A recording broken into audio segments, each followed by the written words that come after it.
Assalamualaikum warahmatullahi wabarakatuh. Halo teman-teman, saya Intan Sasila dengan NIM 2240501031157, mahasiswa Institut Agama Islam Negeri Kendari, Fakultas Ekonomi dan Bisnis Islam, Program Studi Manajemen Bisnis Syariah. Jadi pada kesempatan kali ini saya akan membahas tentang beberapa materi. Di antaranya, oke teman-teman, beralih pada slide pertama yang akan kita bahas, yaitu peranan dan fundamental akuntansi manajemen dalam lingkungan bisnis yang dinamis. Proses holistik yang melibatkan pengumpulan data keuangan seperti biaya produksi, pendapatan penjualan, dan non-keuangan seperti waktu produksi dan tingkat kepuasan pelanggan, lalu menganalisisnya menjadi informasi terstruktur untuk manajemen. Berbeda dengan akuntansi keuangan yang menyajikan laporan untuk pihak luar seperti pemegang saham, akuntansi manajemen difokuskan pada kebutuhan internal. Mempermudah pengambilan keputusan strategi, misal menentukan apakah perlu memasukkan pasar baru. Memantau efisiensi operasional, misal membandingkan biaya produksi, rencana versus aktual.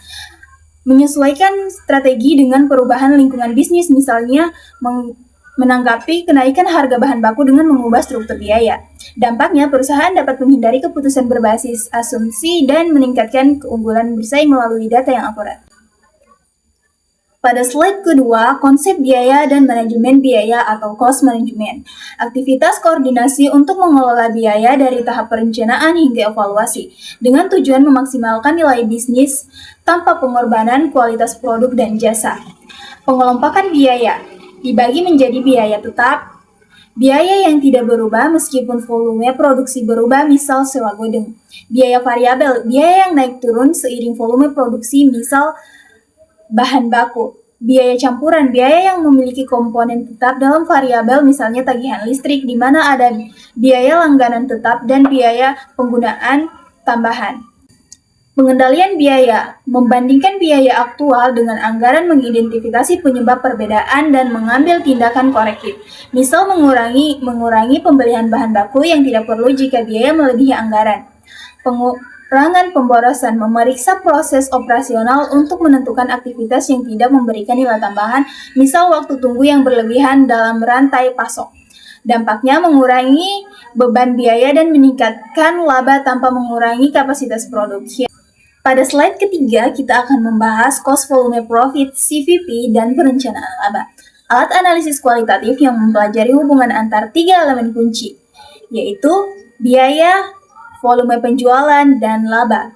Digunakan untuk merencanakan strategi penjualan dan mengukur resiko bisnis. Komponen utamanya ada titik, impas atau break-even point, titik di mana pendapatan penjualan sama dengan total biaya, tidak ada laba atau rugi. Dihitung dengan rumus total biaya tetap, harga jual per unit, dikurang biaya variabel per unit. Perencanaan laba multi-produk entity, proses penyelarasan tujuan laba antar unit bisnis atau divisi dalam suatu perusahaan, misal divisi produksi dan divisi pemasaran, untuk memastikan seluruh perusahaan tercapai target laba secara terkoordinasi. Yang pertama, koordinasi antar unit, misal divisi produksi menyesuaikan volume produksi dengan permintaan divisi pemasaran. Penetapan harga transfer, harga jual antar unit dalam satu perusahaan, misal divisi produk menjual produk ke divisi pemasaran dengan harga tertentu, harus ditetapkan secara adil untuk menghindari ketidaksetaraan kinerja antar unit. Evaluasi kinerja antar entitas, membandingkan kinerja setiap unit dengan target laba yang telah ditetapkan dan memberikan insentif untuk unit yang mencapai target. Konsolidasi laporan keuangan, menggabungkan laporan keuangan seluruh unit untuk melihat kinerja seluruh perusahaan dan menyesuaikan perencanaan laba. Dampaknya menghindari persaingan internal dan meningkatkan eksistensi kinerja sama antar unit.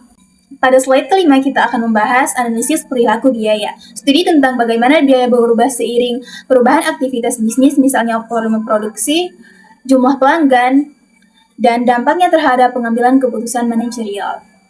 Komponen utamanya biaya semi variabel, biaya yang memiliki komponen tetap dan variabel, misal tagihan telepon di mana ada biaya langganan tetap dan biaya panggilan tambahan. Pola perubahannya bervariasi tergantung pada tingkat aktivitas.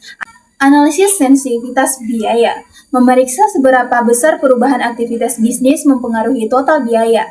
Misal jika volume produksi naik 5%, berapa persen biaya variabel akan naik. Dampak terhadap keputusan manajerial, misal jika analisis menunjukkan bahwa biaya tetap sangat tinggi, perusahaan dapat mempertimbangkan untuk menyewa peralatan daripada membeli untuk mengurangi beban biaya tetap. Dampaknya mempermudah perencanaan anggaran dan mengurangi risiko keputusan yang salah akibat tidak memahami pola perubahan biaya. Dan pada slide ke-6 atau slide terakhir, kita akan membahas analisis pengambilan keputusan jangka pendek dalam aspek marketing. Keputusan strategis yang diambil untuk jangka waktu singkat biasanya kurang dari 1 tahun dalam bidang pemasaran, dengan tujuan meningkatkan pendapatan atau mengurangi biaya tanpa mengubah struktur bisnis jangka panjang. Jenis keputusan utama, make or buy. Memilih antara memproduksi bahan baku sendiri atau membeli dari pemasok eksternal diambil dengan membandingkan biaya produksi sendiri dengan harga beli dari pemasok. Penetapan harga jangka pendek. Menetapkan harga sementara untuk menanggapi situasi tertentu, misal menurunkan harga untuk menyaingi pesaing dan meningkatkan harga untuk menutupi kenaikan biaya bahan baku. Evaluasi promosi produk baru. Memeriksa apakah promosi produk baru, misal diskon atau iklan, memberikan hasil yang diharapkan. Misalnya peningkatan penjualan.